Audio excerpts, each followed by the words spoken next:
Welcome. My name is Vinny. This is my buddy Robby D. We are here.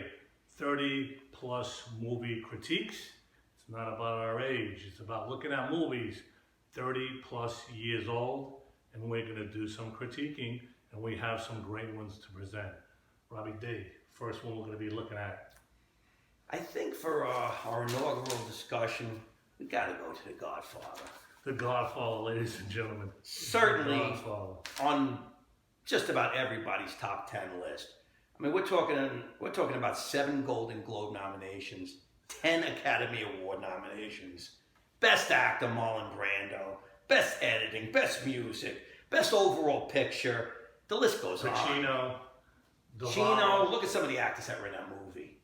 Pacino, Duvall, Khan. We talk about. Guy played Carlo, don't even know his name, but he did a good job. Diane Keaton. Diane Keaton's awesome. Talia Shire. I have to tell you, can you critique the movie? Can it be like, can we be movie critics and critique this movie? Look, possibly? No? I don't know what to say. Let's just shake hands and call it just one of the greatest films ever. One of the greatest films ever. I don't think we should bother trying to pull that apart. I think we pretty much got it. Listen, I'm glad you came by. Starting out one of the greatest movies ever. Look for us down the road. We'll be looking at other movies and critiquing them too. 30 plus movies, been around longer than 30 years. Take care, buddy. Talk to you soon. Very nice, very nice. What should we got here? Oh, goodness gracious. Some notes, something's to consider. Very happy.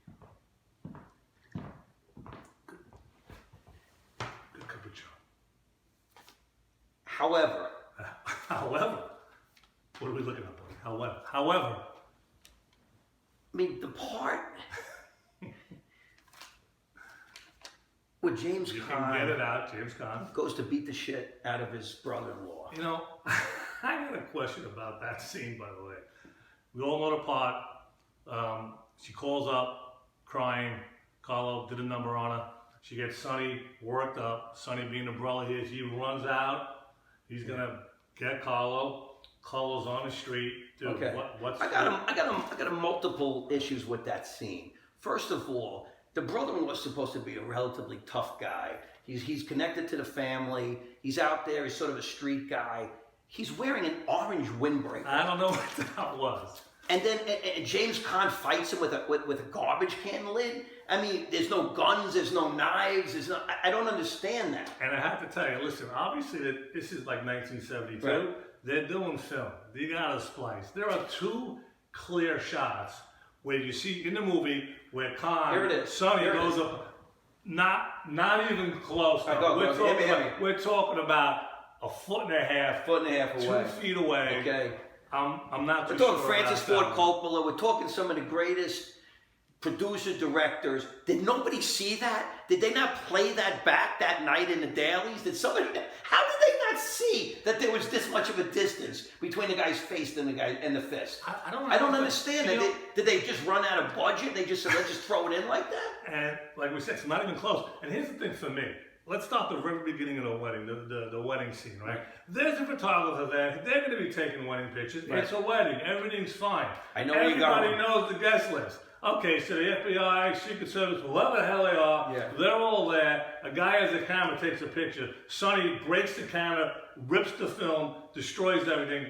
Why? What purpose was that? I don't understand. I don't get it. I don't understand why the wedding scene had to be 45 minutes, first of all. But we're talking about 45 minutes. The whole Italy piece, right? Look, there were some nice parts in Italy. Seeing Apollonia's breasts was kind of a nice thing for me. But anyway, putting that aside for a second, you're talking about a movie that's like 3 hours long. You could have taken Italy out; it still would have been a long movie. They're marching up hills in Italy. That's like 20 minutes of that. Marching up hill and down. Then he meets a woman. He's madly in love with Diane Keaton back in New York. But he meets this Italian woman, and in like 5 minutes, he decides to forget about Diane Keaton. Don't even get that. Marry this girl. Don't even get that. The father's mad because they're talking about his daughter in a purple dress. He's all upset. Call him out. He's talking Italian. Call him out. I want to marry your daughter. Yeah. And then she dies. She dies, and he looks like he's totally distraught.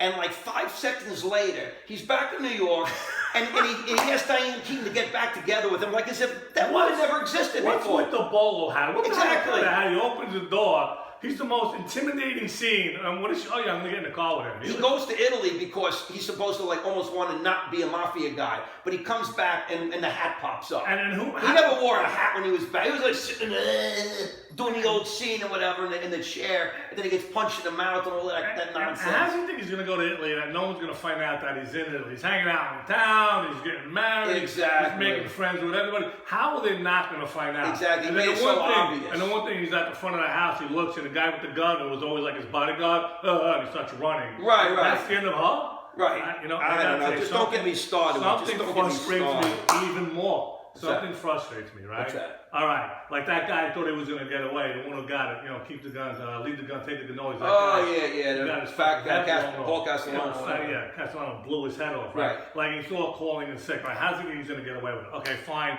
Somehow he thinks he's going to get away with it. Okay, here's the thing. He calls in sick. He can't go to the store to protect the Godfather. Right. You got more soldiers in a small country's army. Right. Fredo.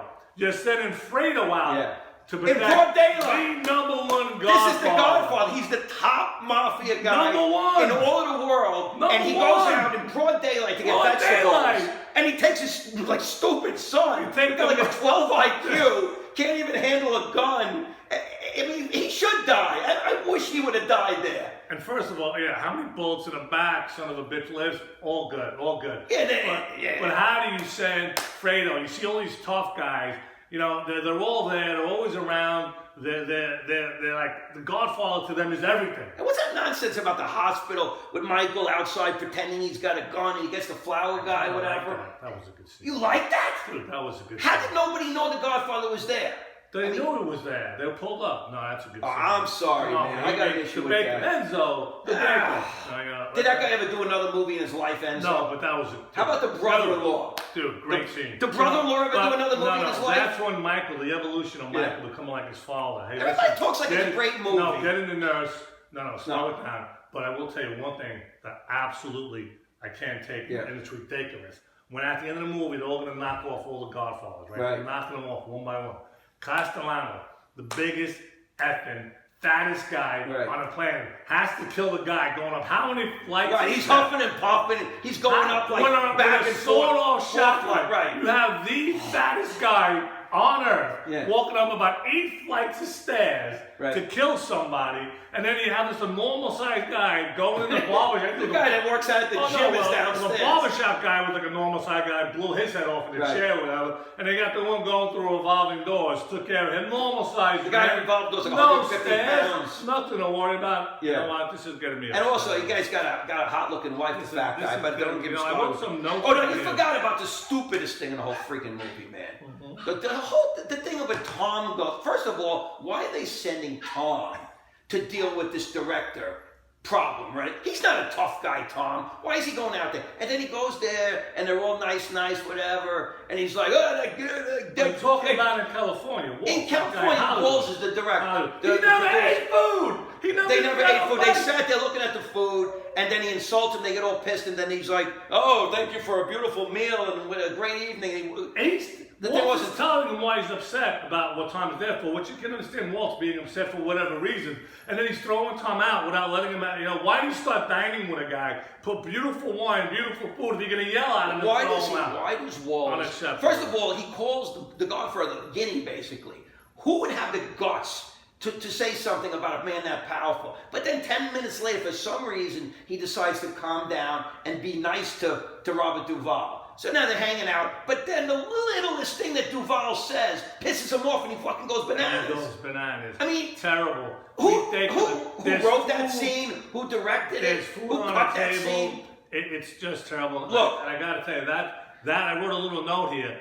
That makes me think of that other scene at the end where Mike has Carlo, and it's at the end. Carlo's time is over. The little scotch with a drink, and he's making him feel comfortable. And then he says this line, "Oh, Carlo, that game you played with my sister. Do you think you can fool a Corleone?" Well, think about it. They did. Sonny's dead. It's a piece of Swiss cheese with a head on it. He was riddled with 1,000 bullets. So yes, Carlo did fool. They couldn't even recognize him in the coffin. You know I mean, what? and he's talking crap like as if he, you know something. You know what, dude? Let's just cross this movie off. Dude, from A to Z, Yeah.